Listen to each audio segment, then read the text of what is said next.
Calaroga Shark Media. From New York, where at least one of the words will be guilty, this is Ballot. That's right. Trump's trial heads for closing arguments. Dust off that holiday weekend sunscreen and buckle up because it's going to be a busy week. Let's hit this. Folks, the Trump legal circus is reaching its climax in the Big Apple, and let me tell you, it's a doozy.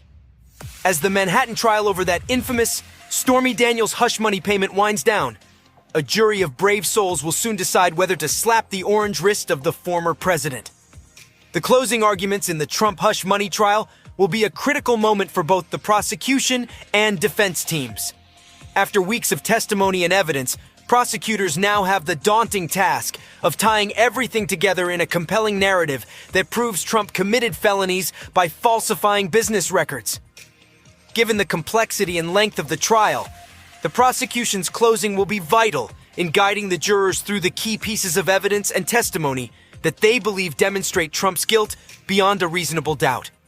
As former prosecutors pointed out, this is where the boring details of financial records and testimony need to coalesce into a coherent criminal case against the former president. Prosecutors are likely to emphasize that while witnesses like Michael Cohen have credibility issues, the documents and accounting trails speak for themselves and corroborate the broader narrative of hush money reimbursements intended to unlawfully influence the 2016 election. They'll argue that most key witnesses were in Trump's inner circle, making their accounts even more damaging. The defense, on the other hand, will surely double down on attacking the credibility and motivations of witnesses like Cohen. They'll contend the documentary evidence is subject to interpretation and doesn't conclusively prove criminal intent by Trump. Expect them to sow as much reasonable doubt as possible about the prosecution's case.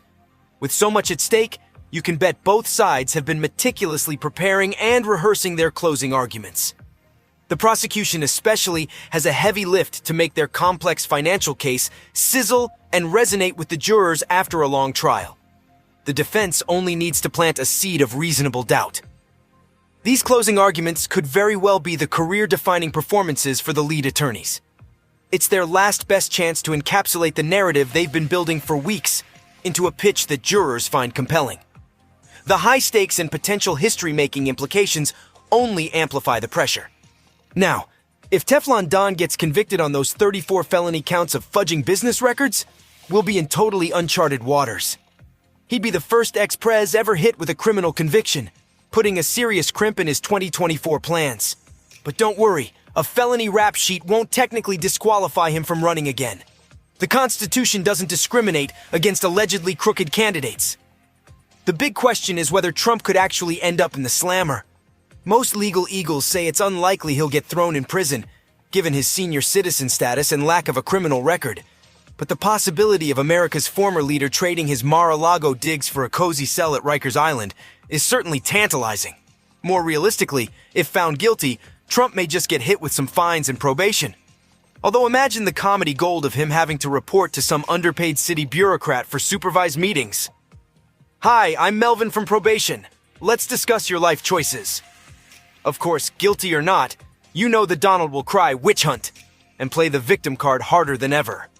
He's already priming his supporters for that narrative. An acquittal means his persecution was proven, while a conviction just proves the deep state is out to get him. It's a win-win, for his fundraising at least.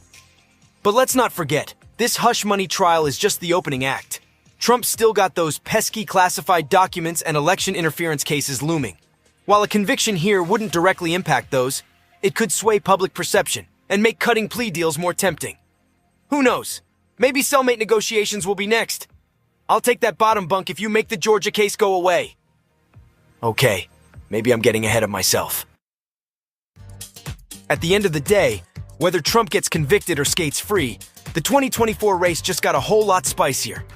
Failed president and felon have a nice anti-establishment ring to them for his campaign rallies. Just wait for the lock him up chants from his devoted fans. Buckle up, America! This is only the beginning of an absolutely wild ride through uncharted legal territory. And I, for one, can't wait to see how this clown show of a circus ends. Let's get ready to gavel! It's interesting to see Biden's cautious approach towards Trump's trial in New York. While some Democrats are urging him to be more aggressive in highlighting the charges against Trump, Biden seems intent on avoiding any perception of interference or politicization of the legal process.